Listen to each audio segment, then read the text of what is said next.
Yannick Jolan, mon nom, Nessu et Affier, donc en Vendée. Et donc mon premier parlange à Maol a été le Poitevin Saint-Onget. Une langue d'oil, mais avec pas mal de termes d'occitan, puisque on a parlé occitan à un Limousin en tout cas, jusqu'au XIIe siècle. Puis après, à Chepty, on l'a redescendu sur les frontières de la langue sont encore visibles. Hein, nos André, à vous qu'on parle en Pays Gabaye, par exemple, juste au-dessus de Bordeaux, on parle encore un mix d'occitan et de poitevin. C'est drôlement intéressant, vraiment. Et on voit comment on a dû se passer quand on l'a descendu, quoi. Est-ce que c'est vrai que ta langue maternelle va mourir ou est-ce que c'est juste un titre de spectacle? Non, il crée que ma langue maternelle, en tant que langue maternelle, oui, elle va mourir. Il crée que la pubérette de drôle qui naissant à Stur avec dos mères qui parlant une langue en tant que langue pour mère. Ça, il en c'est bien sûr. Mais c'est pas si drôle d'affaire en Vendée en particulier. Et la transmission de la langue se fait plutôt du côté des gars. Parce que les femmes, Béret, qu'avant nettier la langue, parce qu'il fallait faire moderne, parce que les femmes avaient toujours eu l'envie que leur progéniture améliorant leurs conditions de vie. Et au passé, forcément, parce qu'elle avait été imposée par l'école, c'est-à-dire l'éradication de la langue. Et donc, en Vendée, on se passe dans les caves, une espèce de maintien de la langue, une espèce d'affaire qui se fait entre gars. Donc, mais on n'est plus sur cette langue maternelle qui, moi, me touche Bérette, parce que le lien de la langue et des émotions, quoi, qui, moi, et ce côté maternel de la langue, et non pas, comme il dit dans le spectacle, ma langue maternelle va mourir, et j'ai du mal à vous parler d'amour, et non pas du côté des hommes, ou du côté masculin, on va dire plutôt, que de l'homme, parce que le côté masculin peut être aussi chez les femmes, mais que je trouve, je trouve en tout cas, plus agressif, plus soldatesque, plus politique. Et la langue politique qui fait les frontières, l'armée, la langue unique, l'unification, la standardisation des langues sous prétexte justement de projets politiques, on n'est pas mon affaire. Tu as commencé dans ta carrière en faisant du collectage, en faisant du rock'n'roll. Ouais. Qu'est-ce qui te reste de tout ça en 2019? Tout.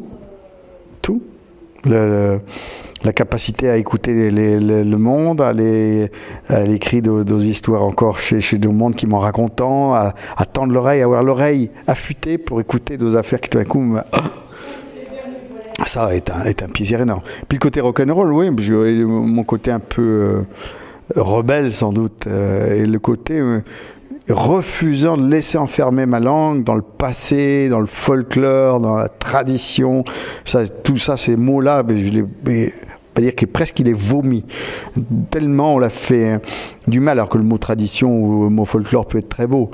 Mais de cantonner ça avec un espèce de dégoût manifeste, de vouloir enfermer la langue dans le patrimoine, comme il disait hier au Cerf, dans une espèce de folklore passé. Moi, la langue, ce qui m'intéresse dedans, n'est pas de sanctifier le bon vieux temps, et qu'elle est subversive pour dire nos affaires dîner. Même si ma langue est une langue appauvrie, même si ma langue n'est plus une langue fluide, parce que nous, la proximité d'aux Français a fait que la langue, petit à petit, n'a de pans de murs entiers qui sont tombés. La langue telle qu'il l'utilise, on est comme une espèce de château médiéval avec des murs entiers qui sont tombés, mais en même temps, on donne une architecture tout à fait particulière, parce qu'il y a encore de morceaux de cette langue existants qui sont debout et qui la rendent si belle, quoi. Il y a des moments très émouvants dans ton spectacle, que j'ai eu le plaisir de voir hier soir à Pontac. Tu prends l'exemple à la fin de la petite fille qui dit « il t'aime ». Et tu prends aussi l'exemple de cette mamie avec sa petite fille, je crois, qui dit « avec la petite, on fait attention ». Qu'est-ce qu'on peut faire pour reprendre le fil de notre histoire, selon toi? Nous, on est tous nés du récit qu'on se fait de nous. Quelle histoire on peut raconter qui soit suffisamment forte pour aller à l'inverse de ce qui a été raconté pendant des générations, à des gens qui habitent dans des campagnes, à qui on a dit que leur langue n'avait aucune valeur, à qui on a dit que la société paysanne n'avait aucune culture, à qui on a dit que c'était des ignares, des attardés, et à qui on a dit que la culture ne pouvait venir que de dessus et que d'un monde de l'excellence ça va être compliqué. C'est compliqué d'arriver à reprendre goût et vie à ça. C'est compliqué parce que l'autodévalorisation, la transmission de la honte, elle est puissante. Même si on se dit que c'est plus de notre époque, la transmission de la honte, c'est vraiment transgénérationnel. Les traumatismes liés à des générations de gens à qui on a dit que ça n'avait pas de valeur, que c'était du patois. Que même chez vous, avec la langue aussi différente du français, on ait pu vous faire croire que c'était du patois, c'en est tellement aberrant, alors que tu vas jamais dire que le corse c'est du patois de l'italien, et pourtant c'est beaucoup plus. Le corse, il est comme moi avec le français, au niveau de la proximité. Donc, mais on nous a fait tellement, on nous a persuadé de choses à force de répéter, et surtout quand c'est répété par des gens qui sont prescripteurs. L'instituteur, l'administration, le pouvoir en tout genre. Et puis les nantis. L'idée du gagnant, du winner, hein, il venait avec le français. Aujourd'hui, il vient avec l'anglais ou je sais pas quoi, mais en tout cas, il venait pas avec nos langues. Et les langues de perte, regarde, en Irlande, le gaélique n'a jamais réussi à reprendre. Et pourtant, dès l'indépendance, ils ont mis et dans les Gaeltacht, dans les zones de parler gaélique, la langue a disparu parce que tout à coup, c'était une langue des perdants. En Israël aujourd'hui, la langue la plus dévalorisée, la plus honteuse à parler, c'est le yiddish, parce qu'elle est la langue de ceux qui se sont fait cramer et buter. Et donc ils préfèrent encore l'allemand, qui est la langue de la civilisation, et la langue des gagnants. Donc la langue, elle est liée à l'idée qu'on a de soi-même, à la valorisation de cette langue ou pas.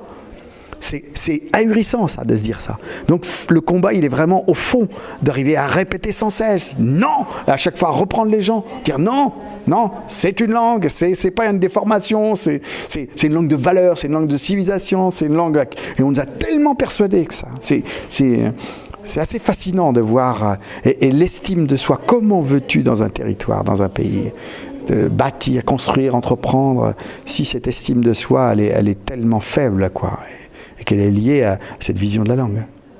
Il y a quelque chose qui m'a beaucoup ému hier soir. On était quand même mardi soir à Pontac. Les auditeurs de Radio Pays savent ce que c'est un mardi soir à Pontac.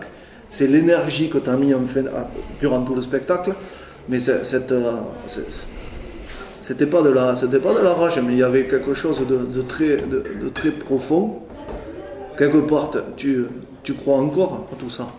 Bien sûr. Tu crois à l'avenir de tout ça quand même? Mais moi, au-delà de l'avenir d'une langue, ce qui m'intéresse, c'est tous les outils d'émancipation de l'humain. Ce que je raconte depuis toujours avec mes histoires, c'est j'ai envie de donner des outils d'émancipation. Et les contes, pour ça, sont un outil, mais extraordinaire. C'est un outil d'éducation populaire extraordinaire. Ce sont des outils qui nous disent, oui, compte sur toi, tu as la clé dans ton sac, c'est toi, tu n'as pas besoin de sous-traiter ta vie à des gens qui soi-disant, ils savent les choses. Non, c'est toi.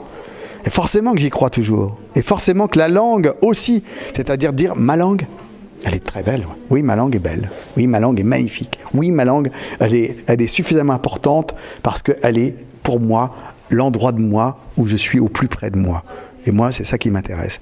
D'amener les gens à se poser la question, est-ce qu'on est auprès de soi ou est-ce qu'on est à la périphérie de soi? Tout nous entraîne à être à la périphérie de soi.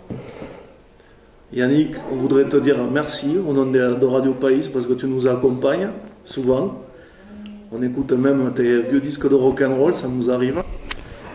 Ça me fait plaisir aussi. Le message, la dernière chose qu'on va te demander, c'est d'envoyer un message dans ta langue aux gens qui écoutent Radio Pays, qui est une radio en occitan gascon. Si tu as un message à leur envoyer, je sais pas.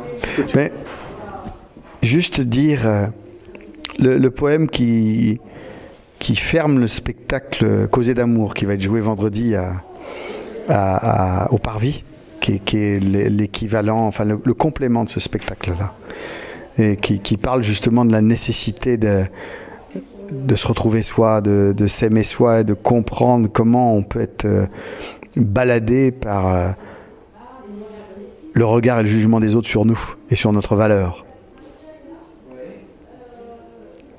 Et juste dire aussi une chose par rapport au rock. La première fois que je suis venu à jouer à Tarbes, était dans la halle, était le groupe de rock qui s'appelait Jean Fiao. On devait être en 86.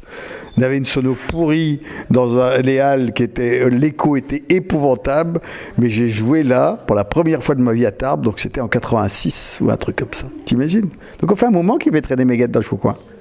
Ouais. Donc attends, voilà. Dans la Nessaraillé à vous que musé, il est chaud au fond d'un poème, les purs m'avant nayé.